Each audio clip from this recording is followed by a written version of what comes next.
Before we get into today's episode, can you do me a favor? Could you jump into Apple Podcasts for me and leave me a review? If you don't have an iPhone or don't know what Apple Podcasts is, steal someone else's phone, go to the podcast app, find the Triathlon Nutrition Academy, scroll down a bit, and you should be able to see where you can leave a review. Let me know where you're listening from, what you like, anything you want to hear, because leaving a review is really going to help spread the good word of evidence-based sports nutrition far and wide. You know how passionate I am about getting practical, easy to understand, evidence-based information into more hands in a very noisy world where there's so much BS online. So I would love it if you could take 30 seconds and let me know what you think about it. Thank you so much. Welcome to the Triathlon Nutrition Academy podcast, the show designed to serve you up evidence-based sports nutrition advice from the experts. Hi, I'm your host Taryn, accredited practicing dietitian, advanced sports dietitian, and founder of Dietitian Approved. Listen as I break down the latest evidence to give you practical, easy to digest strategies to train hard, recover faster, and perform at your best. You have so much potential, and I want to help you unlock that with the power of nutrition. Let's get into it.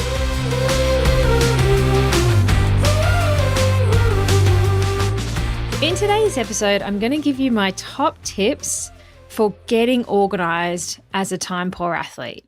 I totally understand how hard it can be with fitting everything into your week. Like, you're super busy if you're a triathlete. You've got to swim, you've got to bike, you've got to run, as well as maybe hold down a full-time job and potentially family commitments as well. So you are stacked when it comes to things. But healthy eating doesn't happen by accident. It's something that you have to put in a little bit of time and effort to make happen. Because think about the choices that you make when you're in a rush or you're time poor. You're more likely to get takeaway, and you can make a good choice here, but it's never going to be as healthy and nutritious as if you made the same thing yourself at home. When you're in a rush, you might be grabbing and going, grabbing packaged snacks to fill a hole rather than sitting down and having something that's nutritious and balanced for what you need. You might be getting home so late for work that your go-to dinner is porridge or a protein shake after training, so you have something in your stomach before you go to bed. So let me, as a dietitian, give you my top tips for how to get yourself organised when it comes to nutrition. Some of these things will be a no-brainer to some of you, and others will absolutely blow your mind. I am an organisation ninja. When it comes to colours of karate belts, I'd be a black belt. How else do you think I run a successful global business with a 1-year-old and a 3-year-old at home and keep up with a weekly podcast? It's just nuts. But it's because I'm super organised, because I have to be. There's no other choice. But I also have many years of practice and knowledge when it comes to nutrition. So let me help fast track you. You might be a white belt or a yellow belt or green belt, but hopefully after today we can step you up a level or two. These are some of the practical strategies that I like to teach my clients and athletes inside the Triathlon Nutrition Academy program. A little bit of time spent in prep and organisation goes a long way. My first tip for you, it's a massive game changer, and that is to sit down and do some weekly planning every single week. Whether it's just you or the whole family, I definitely recommend getting everyone involved if there's other people in your household so that everyone's on the same playing field when it comes to what's coming up for the week. But dedicate some time on a day that's not a rush. Maybe it's on a Sunday when you're not at work and you've done your training and you're sitting down to organise yourself for the week. Or maybe it's a Friday night when everyone's at home. You don't have training, nobody's at work or school or soccer, and you can spend your time on the weekend wisely getting yourself set for next week. So as part of that weekly planning, you might want to get yourself a whiteboard or a big piece of paper or something that sits in the kitchen or on the fridge or in your pantry that you can rub out each week and write what people are doing. Sit down and talk about who's doing what on what days. What nights have you got training in the evenings where dinner's going to need to be prepped and ready for you to walk in the door and eat straight away? What nights are you out doing kids' sport? What nights do you know that you have to work late because you've got a late meeting scheduled? Figure out what days are going to be an absolute shit fight versus the days where you've got more time. That's where we start to form the basis of our planning. So what I want to avoid is that you're just flying by the seat of your pants every day, trying to plan and then shop and then cook dinner on the day is insane. I do not recommend it. It's a complete waste of time, and you're not likely to be eating the right foundations and the building blocks of what you need. You're making a choice based on time and convenience. So once you know what's happening on what nights, that can help you to decide what type of meals you're having on those nights. Do you need nights that are a quick, like 15-minute cook, or potentially double cooking the night before to have leftovers? Those nights where you're training late or working late or running around after kids. You don't want to plan something that's going to take you over an hour to cook on nights like that. I'd suggest doing some quick cook meals on nights like that, like the quick green curry or the salmon stir fry that you can find in the Dietitian approved recipe database. I'll link that below in the show notes because that's a great resource if you're looking for healthy recipes that have been planned by a dietitian. So both of those meals will take you less than 20 minutes to cook from start to finish. It's none of these Jamie Oliver's 15-minute meals that actually take you 60. I promise, even for a novice cook or a novice chef, they're not going to take you any more than 20 minutes. The other thing you want to think about when you're planning your week is trying to lay in your periodization of your nutrition to your training program. Now, I'm not going to cover that today. It's something I can teach you inside the Triathlon Nutrition Academy, but there's nights where you're going to need to eat differently compared to others. And we want to layer that into our weekly planning as well. So there's quite a few components to consider when we're trying to map out our week. That's a few things to start with. You might have more as well that you need to factor into your planning, but sit down once a week, if it's by yourself or with your family, get everyone on the same page and figure out who's doing what. It could even include who's cooking on what nights. Are there nights where you're out and you want somebody else to cook for you? Or is there nights that you can get the kids to cook for you? How good would that be? Or what nights do you need to use leftovers? So double batch the night before that so you know you can come home and dinner's already made. I have a free gift for you when it comes to planning your weeks. If you want my template that I use personally in my house and give to all of my clients and athletes, head to dietitianapproved.com/planner. This is my weekly menu planner template. It's got a section to put all your meals for the week on there, and then your shopping list to go with that too, so that you can sit down and organize your meals once, write everything out that you need to make them, and then you're only going to the shops once, and you've got everything at home that you need for the week. So go and grab that now, dietitianapproved.com/planner. I'll link that in the show notes too. Now, if you absolutely hate menu planning and you just suck at it, I have done that hard work for you. After many years listening to people complain about how they hate doing it, I developed an entire weekly menu planning service. And this is where I fill in that template for you every single week. I map out your dinners and I strategize what goes where. You have a massive range of protein choices, so we're not just eating chicken all week, and planning the meals based on longevity as well. So think about if you shop once, a chicken is not going to last you to the back end of the week. It's going to go off. So we're strategic about where we put things and meals, knowing that you're shopping once to get them to last you through the week too. So I give you the recipe that you're going to have, and you have flexibility to swap nights if you like, but it's planned for you by a dietitian, so it's perfectly balanced. I've also given you the shopping list to go and get everything that you need to cook those meals, and you get access to the Dietitian approved recipe database, so you have the exact recipe to follow. So I've just cut out at least 2 hours of planning and thinking of your week for you and taken all the thought and stress out of doing it. So if you need help in that department, go to dietitianapproved.com/recipes and you'll see it all there. I have menus for every season, summer, winter, autumn, spring. So no matter where you are in the world, you can choose based on the season. I'll link that in the show notes for you too. Okay, so number 1 tip, weekly planning. Start doing it this week, implement it, see how much of a game changer it is. Are you a triathlete sick of fumbling around in the dark with your nutrition? Is nutrition the missing link in helping you reach your goals? And do you want to maximise your training efforts and level up your performance? Of course you do. Come and join me for free at Fuel School. It's a free 3-day live and online nutrition training week. And I've designed it to give you the nutritional edge in 2024 and lay the foundation of your day-to-day fueling and race nutrition. It's on the 14th to the 16th of January, 9 a.m. Brisbane time, so Australian Eastern Standard Time every day, which is 3 p.m. PST, 5 p.m. CST and 6 p.m. EST on the 13th to the 15th of January. To register, head to fuel.school. Yep, www.fuel.school. Whether you're a seasoned triathlete or just starting your nutrition journey, this free event is your opportunity to learn from an advanced sports dietitian and triathlon nutrition specialist and transform the way you approach your nutrition for 2024. Fuel.school, it's free. I'll see you there.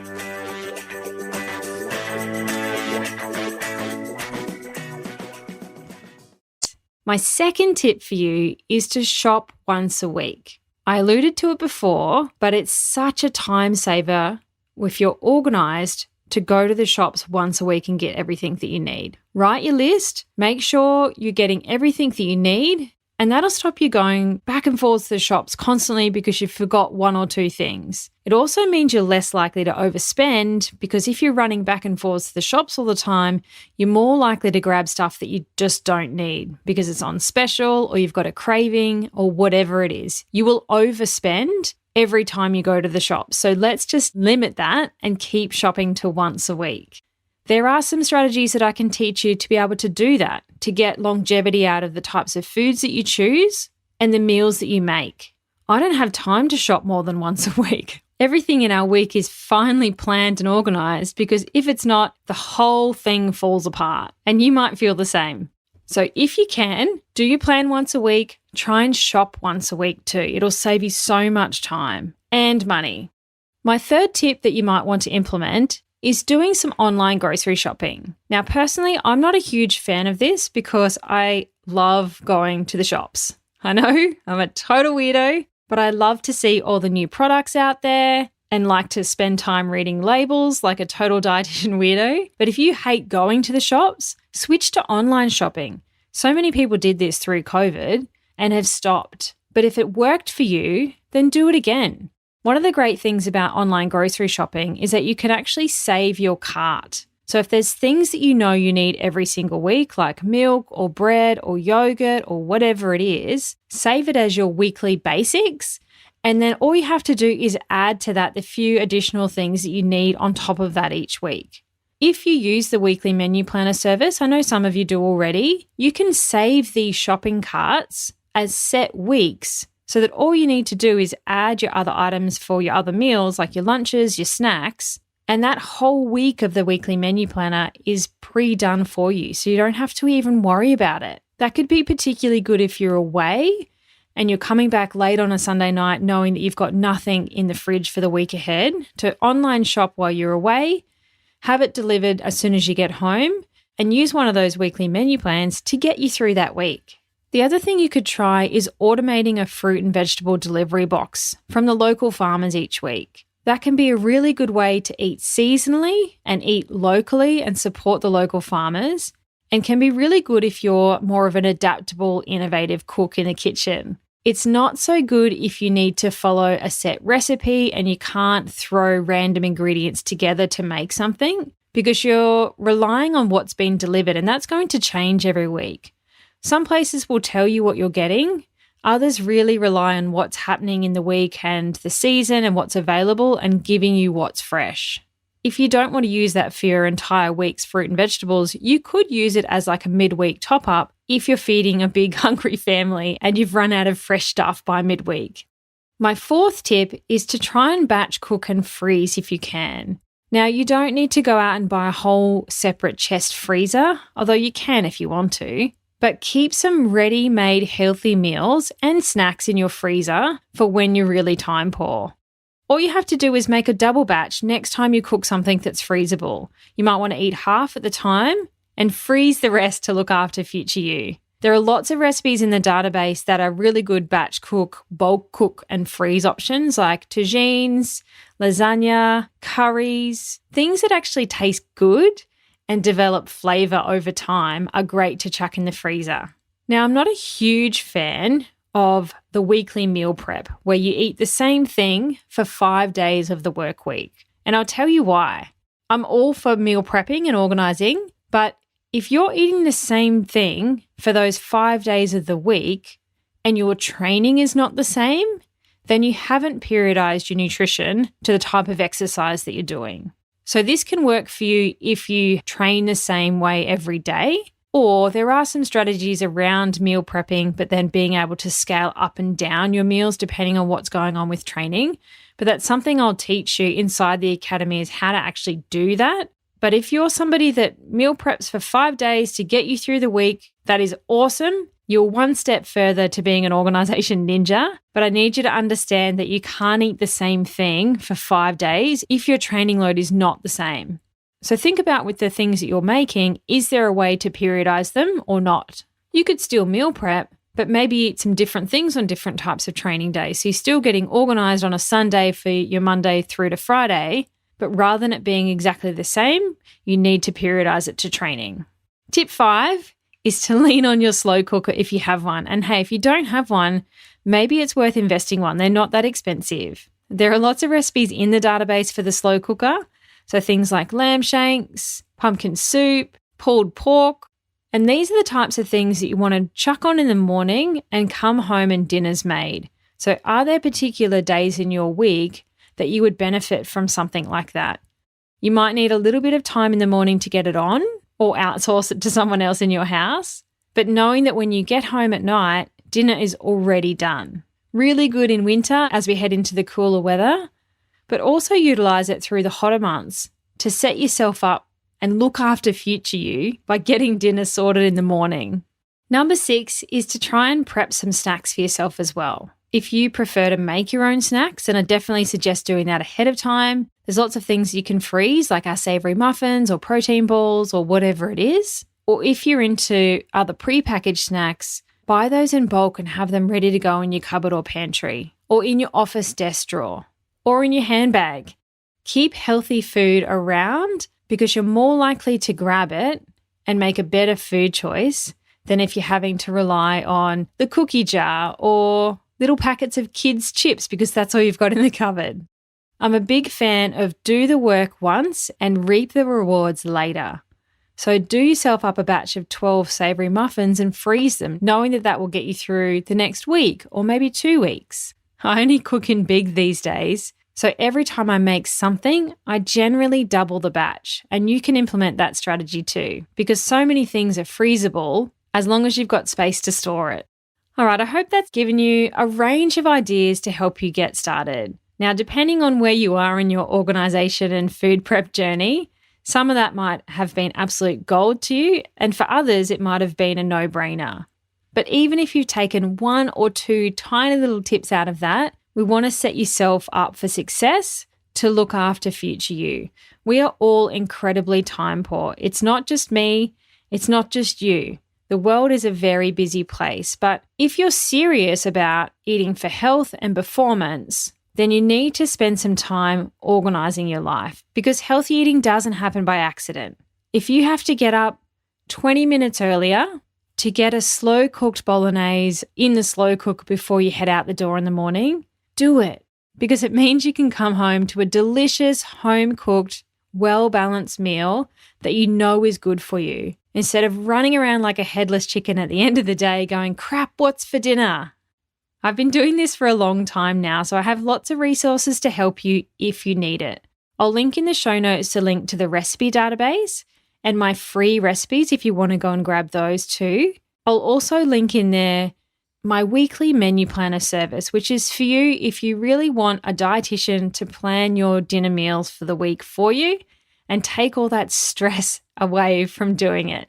If you hate scouring through recipe books and looking at recipes online, wondering if they're going to be good or not, I've done all of that hard work and back-end thinking for you, and you can just plug in and follow the plan. So I'll link that in the show notes for you. And please, if you don't have one already, go and download my free weekly menu planner template. It is awesome. I have a strategy around how I do the shopping as well, and you'll see what that looks like when you download it. So go to dietitianapproved.com/planner, and I'll link that in the show notes too. If you try any of these strategies and they are just mind-blowing for you, or they really revolutionize the way that you do things, drop me a DM on Instagram or flick me an email, podcast@dietitianapproved.com. I would love to hear from you. And just a reminder, if you haven't already, please jump into Apple Podcasts and leave me a review. Thank you so much. I'll see you next time. Thanks for joining me for this episode of the Triathlon Nutrition Academy podcast. I would love to hear from you. If you have any questions or want to share with me what you've learnt, email me at podcast@dietitianapproved.com. You could also spread the word by leaving me a review and taking a screenshot of you listening to the show. Don't forget to tag me on social media at dietitian.approved so I can give you a shout out too. If you want to learn more about what we do, head to dietitianapproved.com. And if you want to learn more about the Triathlon Nutrition Academy program, head to dietitianapproved.com/academy. Thanks for joining me, and I look forward to helping you smash it in the fourth leg. Nutrition!